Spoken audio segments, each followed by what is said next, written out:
আল্লাহ তাআলা কোরআনে বলছেন, আমি যে আয়াতটা পাঠ করেছি শুরুতে, ইয়া আইয়ুহাল্লাযীনা আমানু, হে ঈমানদাররা, কু আনফুসাকুম, কু আনফুসাকুম, কু কি মানে বাঁচা, কি মানে হচ্ছে বাঁচাও। তাই জন্য বলি রাব্বানা আতিনা হাসানাতা ওয়া ফিল আখিরাতি হাসানাতা ওয়া কি না, আমাদেরকে বাঁচাও, জাহান্নামের আগুন থেকে বাঁচাও। এখানে আল্লাহ বলছেন বাঁচাও, তুমি তোমার সন্তান পরিবারকে বাঁচাও এবং সন্তান সন্ততিকে বাঁচাও। কোত্থেকে বাঁচাও? জাহান্নাম থেকে। এটা আল্লাহ বাঁচাবেন, আল্লাহকে বলছি বাঁচাও। আল্লাহ বলছেন তোমরা বাঁচাও, তোমরা সন্তানদেরকে জাহান্নাম থেকে বাঁচাও, যে জাহান্নামের ইন্ধন হচ্ছে নাস, মানুষ। হেজারা, পাথর, পাথর জ্বলছে, কোটি কোটি কোটি কোটি বছর ধরে সূর্য জ্বলছে, তার জ্বালানি কি গো? জ্বলে শেষ হয় না, এ শেষ হতেই হয় না। আমরা জ্বলতে দেখি সূর্যকে, কিন্তু কি জ্বলছে আমরা জানি না। বিজ্ঞান নানা রকম গবেষণা করে বলছে পাথর জ্বলছে, কি জ্বলছে, যাই হোক। আবার কিছু হচ্ছে যে অটোমেটিক তৈরি, যেমন অক্সিজেন, অক্সিজেন তো চলতেই আছে, শেষই হয় না। কেন? অক্সিজেন অটোমেটিক তৈরি হয় গাছপালার সাহায্যে, যেমন বিজ্ঞান বলছে।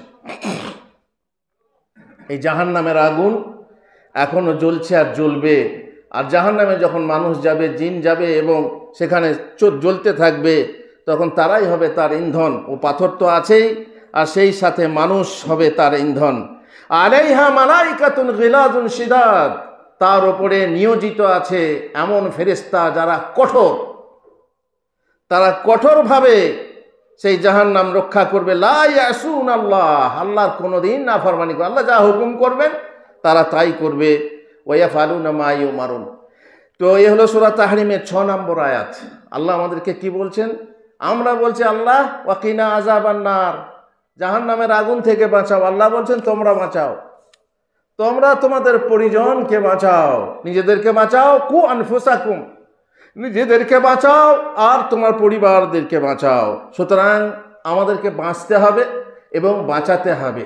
প্রথমে শুরু করি কোন দিয়ে? কখন থেকে? ঘর থেকে।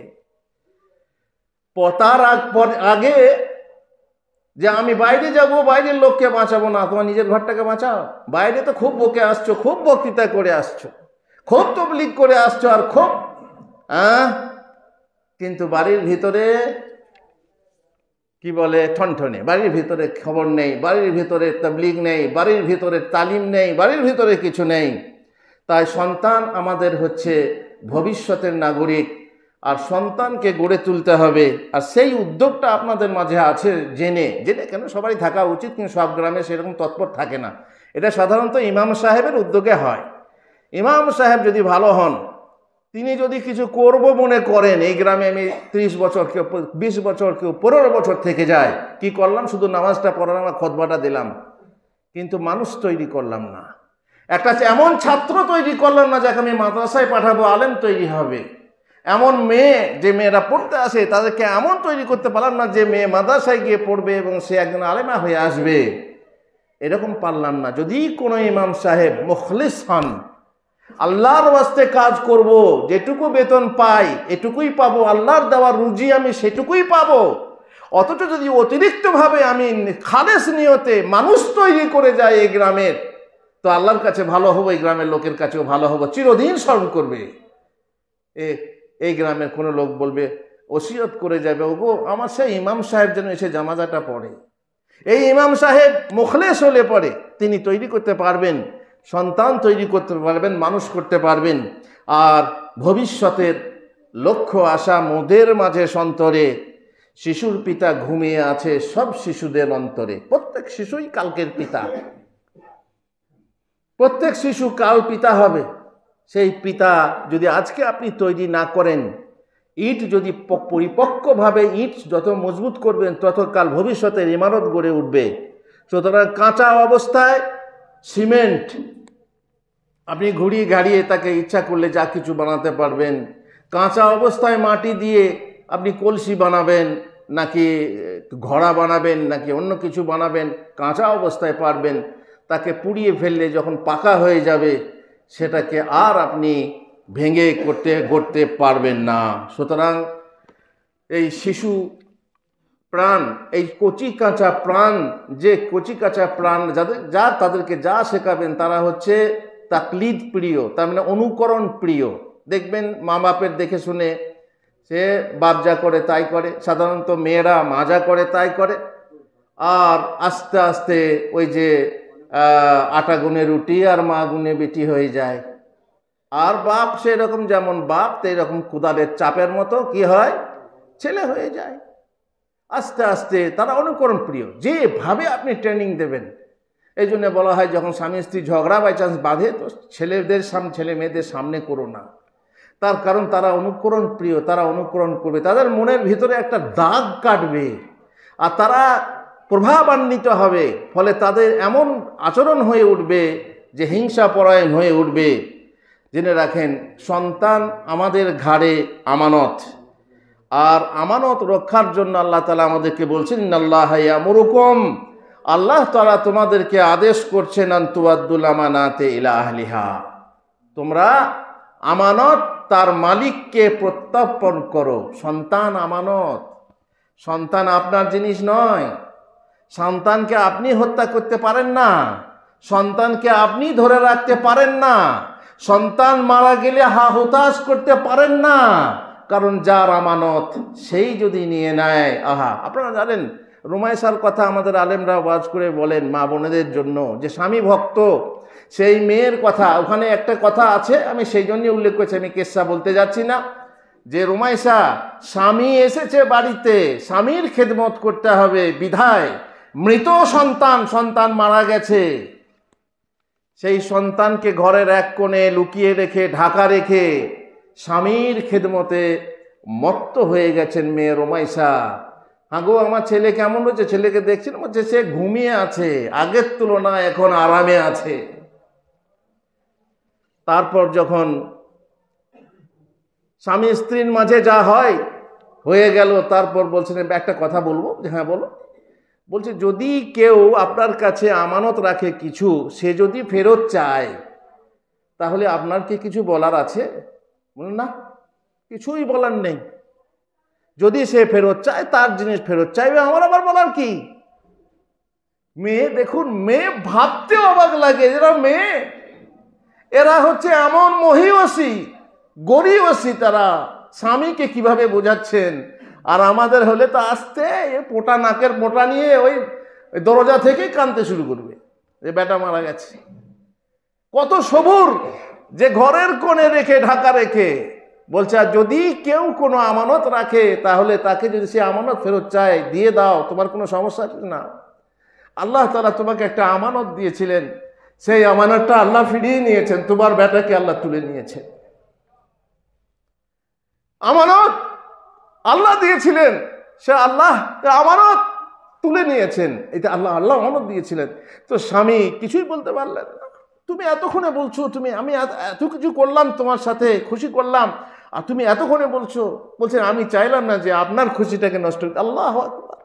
এরা মেয়ে, এরা হচ্ছে আমাদের হচ্ছে যথা সর্বস্ব নারী, সর্বস্ব নারী। তারাই হচ্ছে নারী, তারাই হচ্ছে মহিয়সী গরিয়সী। এই জন্য ইতিহাসের পাতায় এমন সাহাবী, তারা এমন সাহাবী এমন ইতিহাস রচনা করে গেছেন আমাদের জন্য নমুনা। কিন্তু দুঃখের বিষয় আমাদের মধ্যে সেই আমরা পাবো না, সেই রকম নারী আমরা হয়তো পাবো না। আল্লাহুল মুস্তাআন। আমি খালি বলতে চাইলাম সন্তান হচ্ছে আমানত, আল্লাহ তাআলা যদি তুলে নেন দুঃখের কিছু নেই। এই আমানতকে তার মালিক, আসল মালিক যে, তার কাছে ফিরিয়ে দিতে হবে। আল্লাহ বলছেন ইয়া আইয়ুহাল্লাযীনা আমানু লা তাখুনুল্লাহা ওয়া রাসূলা তাখুনু আমানাতিকুম, তোমরা আমানতের খেয়ানত করো না, আল্লাহর খেয়ানত করো না, রাসূলের খেয়ানত করো না, তোমাদের আমানতের খেয়ানত করো না। আমানত যে দেওয়া হয়েছে, খবরদার আমানতে খেয়ানত করবে না। আপনার সন্তান আপনার কাছে আমানত, ঠিকভাবে মানুষ করতে হবে। আর ঠিকভাবে যদি মেয়ে ছেলে হয় ঠিকভাবে তাকে বিয়ে দিতে হবে।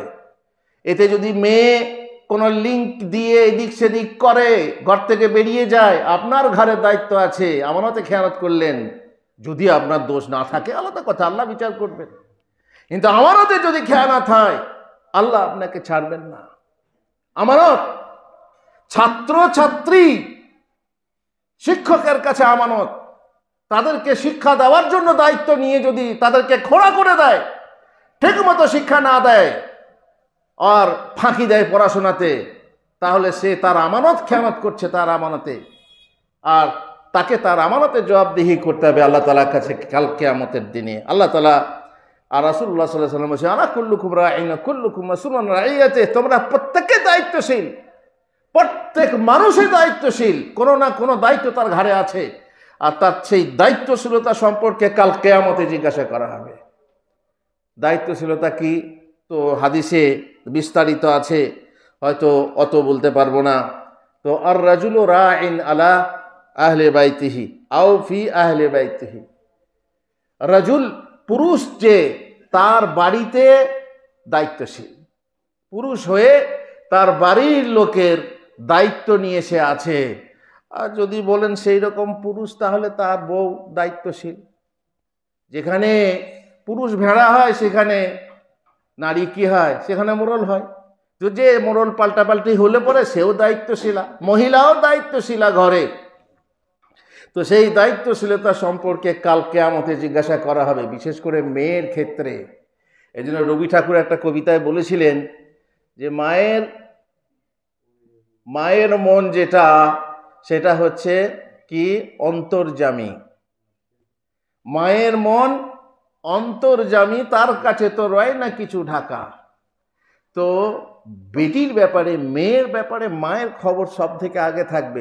বাপ বুঝতে পারবে না, বাপ বাইরে থাকে, কিন্তু মা জানতে পারবে কোথায় লিঙ্ক করছে, কোথায় যাচ্ছে ফুকফাক, কোথায় কি করছে, কার সাথে কথা বলছে, কার সাথে ওঠাবসা করছে। এ মা কিন্তু আগে থেকে জানে, কিন্তু গোপন করে, আমানতে খেয়ানত করে, বাপকে জানায় না। এ হচ্ছে খেয়ানতকারী মেয়ে, যে মেয়ের কথা, নিজের মেয়ের কথা বাপকে বলে না, শুধু ঠিক হয়ে যাবে, তারপর ঠিক হয়ে যাবে, ঠিক হয়ে যাবে আশা করতে করতে একজন পাখি ফুরুত করে উড়ে যাবে। তখন বাপ বলবে হ্যাঁ গো, আমি জানতাম, তোমাকে বলা হয়নি, তা আমানতে খেয়ানত করলি কেন, এতদিন তো আমানতে খেয়ানত করলি কেন, আমাকে তো প্রথমেই বলতে পারতিস যে মেয়ে এই করছে। আমানতে খেয়ানত ঘরের ভিতরে বসে বসে এরা করছে। সুতরাং আমানত, মহিলাও হচ্ছে দায়িত্বশীলা ঘরের, তাকে তার দায়িত্বশীলতা সম্পর্কে কাল কিয়ামতে জিজ্ঞাসা করা হবে।